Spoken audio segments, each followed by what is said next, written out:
on arrive au terme de ces 2 jours des journées hydrogène dans les territoires.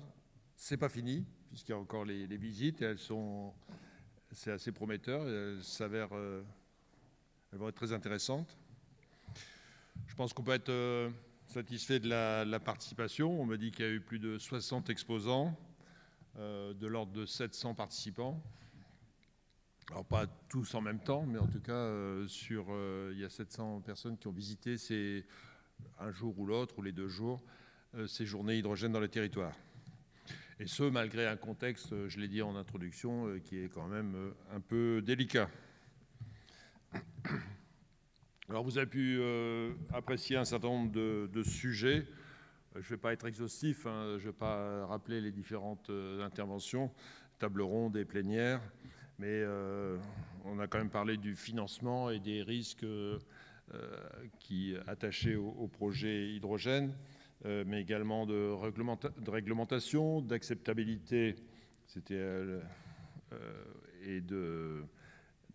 d'acceptabilité des projets, de disponibilité de l'hydrogène en quantité, quelles échéances, quelle temporalité, quel coût. Également un atelier sur l'eau, que ce soit les fleuves, la mer ou les ports. Bon, ce sont les journées hydrogène dans les territoires, donc il y a eu également une plénière sur les retombées dans les territoires. Et avec, finalement, on est quand même souvent à dire qu'il faudrait un soutien, il faudrait des subventions. On n'a pas encore souligné, enfin, quand je dis on, c'est la filière n'a pas encore suffisamment souligné ce que ça rapporte. Ça coûte, mais ça rapporte. Et ça permet de créer des écosystèmes, et ces écosystèmes créent de la valeur et apportent de la richesse dans les territoires et au niveau national. Donc alors je pense l'avoir déjà dit en introduction, mais je le répète, c'est une réflexion qui est lancée au niveau de France Hydrogène pour essayer de mesurer, alors c'est pas simple, mais pour essayer de mesurer quelles sont ces retombées au niveau des territoires, et on espère pouvoir vous donner les résultats d'ici la fin de l'année. J'espère que ces 2 jours ont été pour vous l'occasion de nouer des contacts, d'échanger, de partager des expériences, que ça vous ouvre des perspectives et éventuellement des partenariats. Pour conclure, 3 mots. Constance, cohésion, confiance. Constance dans l'effort, dans l'activité. Bon, l'hydrogène, c'est une technologie émergente. Il faut continuer à apprendre, il faut continuer à innover. Et les contacts que j'ai pu avoir ici ou là montrent que vous restez engagés dans le développement de vos projets. Il faut poursuivre les efforts engagés dans la durée. C'est vrai pour les acteurs que vous êtes, c'est vrai aussi, je dirais, de la part de l'État. Pas que l'État nous laisse au milieu du gué. Il y a également une poursuite de l'effort de l'État. L'État a engagé une action forte en publiant la stratégie il y a 3 ans. Il n'est pas question d'arrêter maintenant. Donc, constance. Deuxièmement, cohésion. J'ai dit apprendre, mais apprendre ensemble. Donc, ça veut dire s'épauler, ça veut dire accepter de prendre des risques ensemble. Bon, on dit toujours les Allemands chassent en meute. Ça serait bien que les Français chassent aussi un peu plus en meute.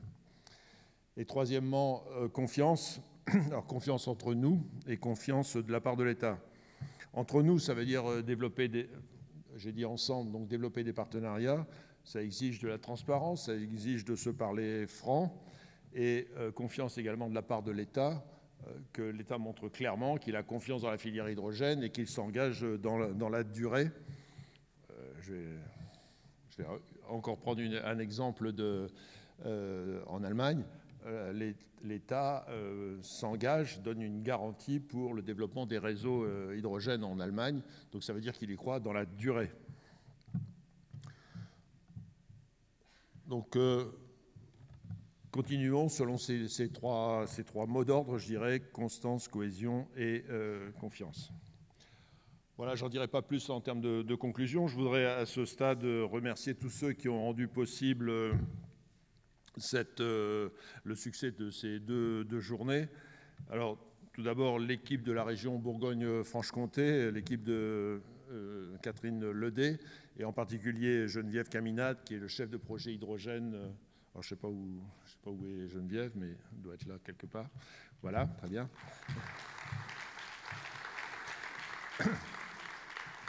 Et sa voisine, Nathalie Locke, de l'AER, qui est la déléguée régionale de Bourgogne-Franche-Comté de France Hydrogène. Je voudrais également remercier l'équipe de Franck Rigol, de Dijon Métropole, et en particulier Jérémy Pinker et Christelle Tranchant. Je ne sais pas où ils sont.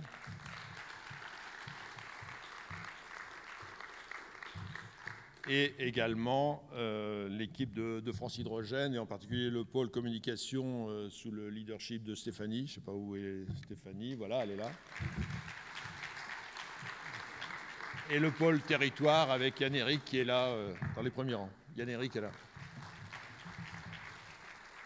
Donc merci à vous toutes et tous pour le travail. Et je sais que c'est pas... Je suis de loin.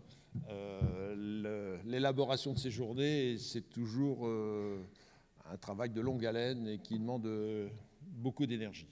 Enfin, c'est ce que je peux constater depuis ma fenêtre à Paris. Je voudrais maintenant appeler M. Arnaud Marté, voilà, qui est là, et M. Hameau de Dijon Métropole, voilà, également. Qui sont donc, on est à trois, les trois partenaires qui avons organisé ces journées. Donc, si vous voulez prendre,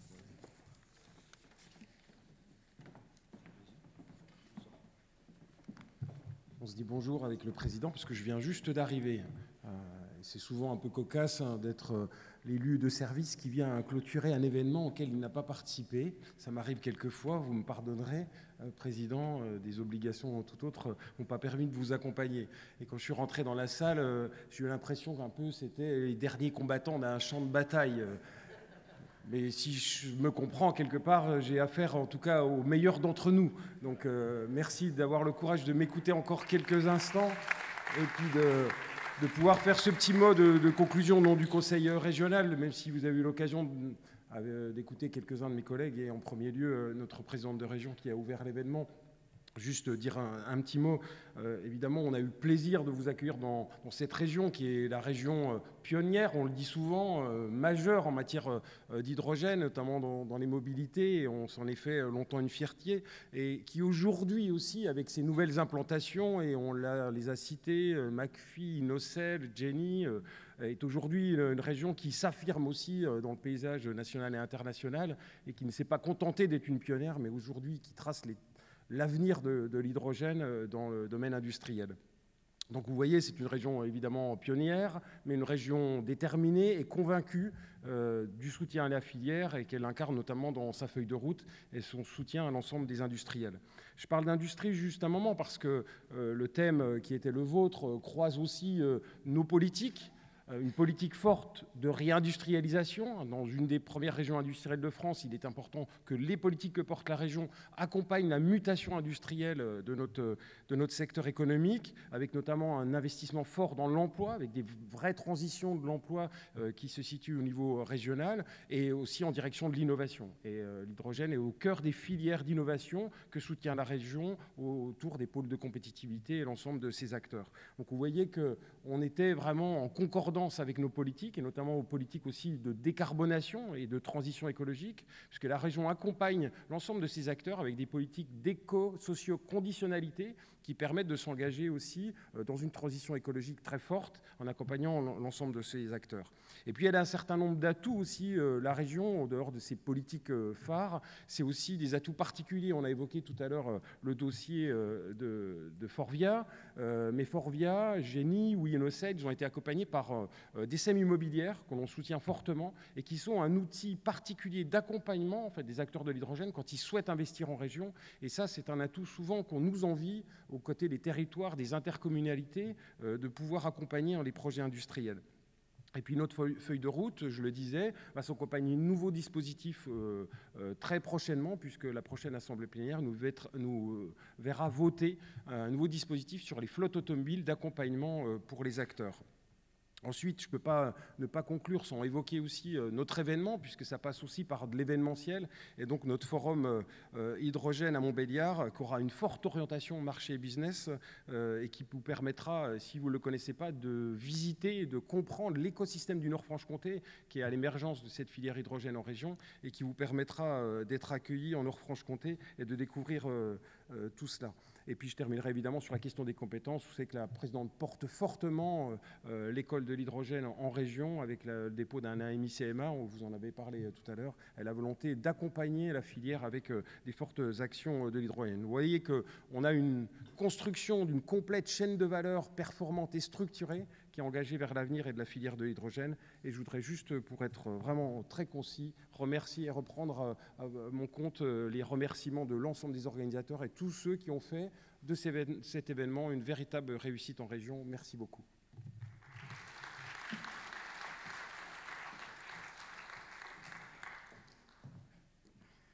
Bien, écoutez, je crois que vous avez tous beaucoup travaillé pendant ces premières journées. Il en reste encore un petit peu, puisqu'il y a quelques visites qui sont prévues demain. Donc, Monsieur le Président, Philippe Boucli, j'étais avec vous à Pau l'année dernière, puisque nous avions l'ambition avec la région, nous avions imaginé être candidat pour cet événement. Et donc, il ne suffit pas d'être candidat, ensuite il faut, comme on dit, délivrer, il faut réaliser. Et donc, c'est ce que nous avons fait.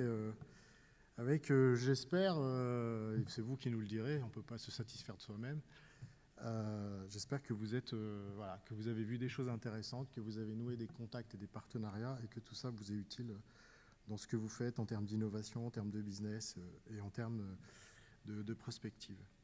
On a aujourd'hui plus de 70 intervenants, donc c'est quand même une belle réussite.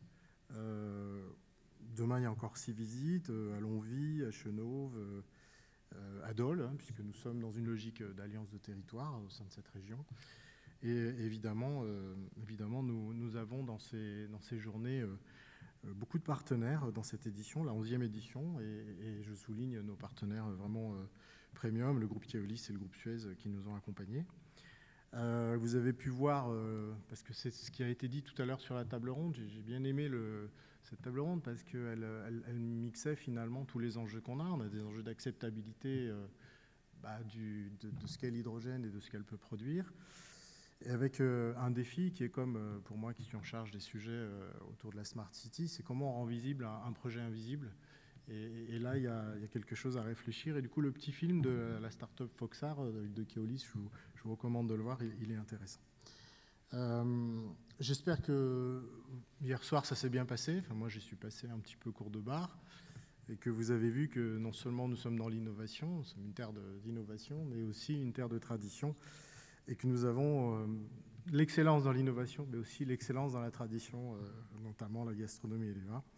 Et aussi notre très beau musée des Beaux-Arts. Je voudrais terminer là-dessus en vous disant, poursuivez le travail, comme l'a dit le président. On est à un moment très particulier, politique, on ne peut pas faire comme s'il n'existait pas.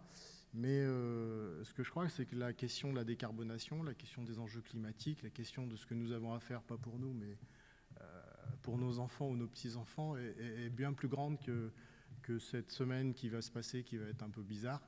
Et donc, je vous remercie de votre attention. Gardons l'espoir, gardons l'envie. Et puis, je compte sur vous pour dire pour la suite, peut-être une autre ville qui va être, j'espère, prendre le relais, poursuivre ce travail. Parce qu'en fait, on est, comme le disait le président, au milieu du gué. Pour moi qui suis pêcheur, je sais que c'est l'endroit où le courant est le plus fort. Et donc, il faut choisir. Et le mieux, c'est d'avancer. Voilà. Merci de votre attention.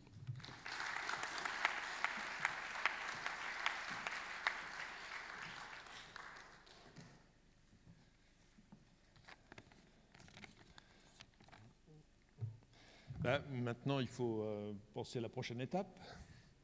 Donc, vous attendez tous avec impatience savoir ce qu'on va faire l'an prochain. Donc, on va être accueillis dans une région qui est très voisine de la région Bourgogne-Franche-Comté, qui est également très dynamique sur le plan de l'hydrogène. Je pense que vous avez deviné. c'est la région Auvergne-Rhône-Alpes, et nous serons l'an prochain à Lyon. Donc pour vous donner plus de précision, j'appelle M. Julien Sémelet, qui est le directeur adjoint environnement écologie à la région, Mme Laurence Mine, qui est la chef de projet hydrogène à la région, et Mme Sylvie Guillouet, qui est la directrice projet et événementiel, et qui vont nous en dire beaucoup plus sur ce qu'ils vont nous offrir à Lyon, en région Bourgogne-Franche-Comté, l'an prochain.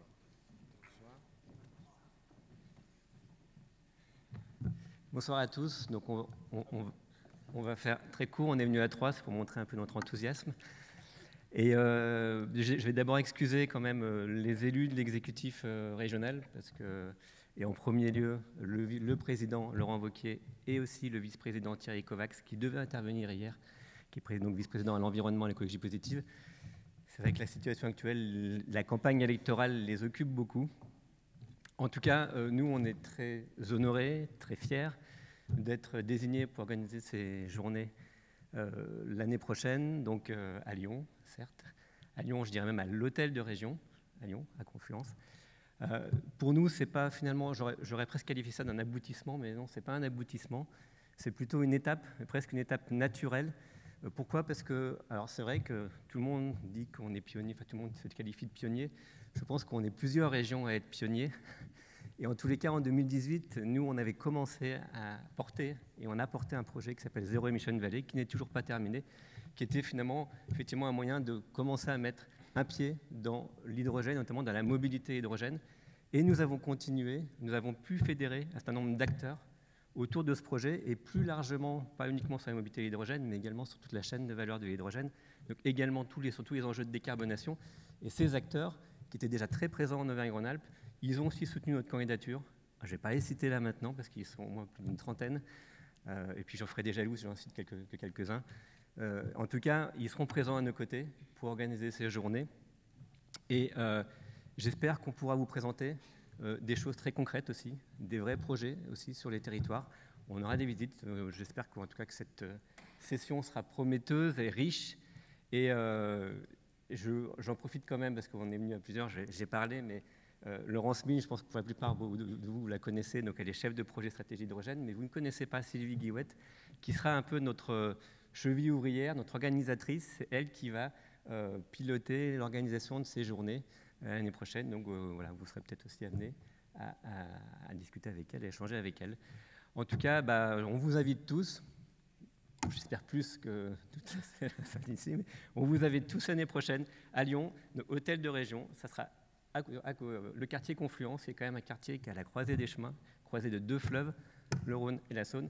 Et Lyon est aussi, je ne dirais pas que c'est la capitale de la gastronomie, mais c'est aussi une capitale très réputée pour sa gastronomie. Merci beaucoup.